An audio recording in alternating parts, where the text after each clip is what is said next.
Where your treasure is, there will your heart be also. God has given us unlimited treasures in His Word.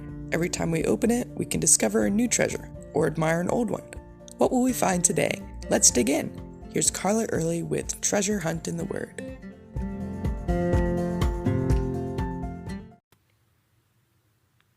One of the ladies in my BSF group mentioned one time that we ought to see our problems, our suffering, as an opportunity to glorify God and see Him work. Now, when she said that, we all kind of just stopped to process this new point of view. If everything, including the hard, unpleasant stuff, can be used to glorify God, and if He works all things for good, that concept should change our view of life completely. And if our aim is for God's glory and the furtherance of His kingdom, we should welcome adversity as part of our call, part of how God is working in our lives and the lives of those around us. A great example of someone who has had this attitude was Hosea. The first thing the Lord told him to do was to marry a prostitute. A good, righteous Jewish man, this must have seemed counter to everything that Hosea had ever been taught. A man of integrity was supposed to look for a godly Proverbs 31 wife, one who loved the Lord, was hard-working, faithful, and all that. And harlots were supposed to be stoned, not considered as a wife. Imagine what other people in his community would think of him. His parents and other family members would be disgraced. Their name and reputation, as well as his, would be dishonored. He was setting himself up for suffering and heart-wrenching failure.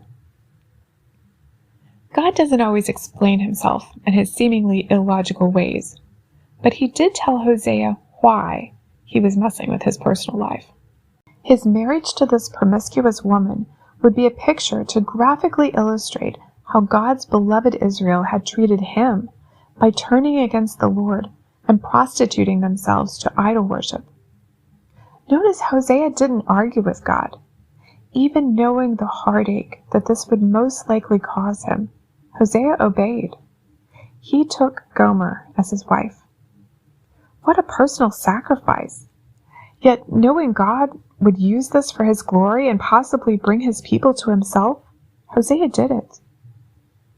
What would we be willing to sacrifice if we knew that that sacrifice would glorify God and bring others to salvation? Our time, money, reputation, pride? How selfish are we with those things?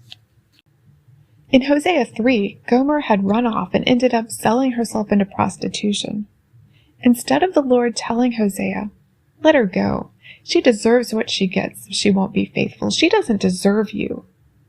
Or even instead of saying, "Go get her back and punish her for all she's done," God tells Hosea, "Go and love your wife again to illustrate how I still love Israel." Love her? After all the hurt she'd caused? Hosea's heart surely rebelled to reopening the wound and making himself vulnerable again. After all, love is vulnerable. It doesn't hold back because it's been rejected. Love bears all things, believes all things, hopes all things, endures all things. Love never fails. So Hosea loved her. He bought her for 15 shekels of silver and 1.5 homers of barley. Now that was love. He had to sacrifice both emotionally and monetarily for this woman who had caused him unspeakable pain, with no promise that she wouldn't do it again. But oh, the picture that this paints of God's love for Israel, and for us, and for the world. God demonstrates His love toward us in that while we were still sinners, still rebellious harlots, worshiping anything but Him, Christ died for us. What love! What sacrifice! Hosea not only married Gomer knowing who she was, but he sought her out when she ran away, bought her back, and loved her, all because he loved God and wanted God to receive glory. He accepted that assignment knowing it would cause him pain because it would cause God glory. Can we do that?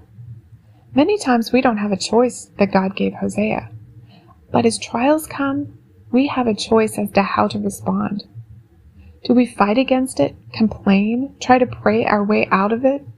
Or do we accept it with a good attitude and look for ways to glorify God through it? This could apply to anything from a personal relationship like Hosea to a car accident, illness, or church turmoil. Anything God allows in our lives. How can we seek God's glory in and through it? You can contact us at treasurehuntintheword@gmail.com. We'd love to hear the treasures God has given you through His Word. You can listen to other episodes at our website, which you can find in the description below. Thanks for listening, and remember, where your treasure is, there will your heart be also.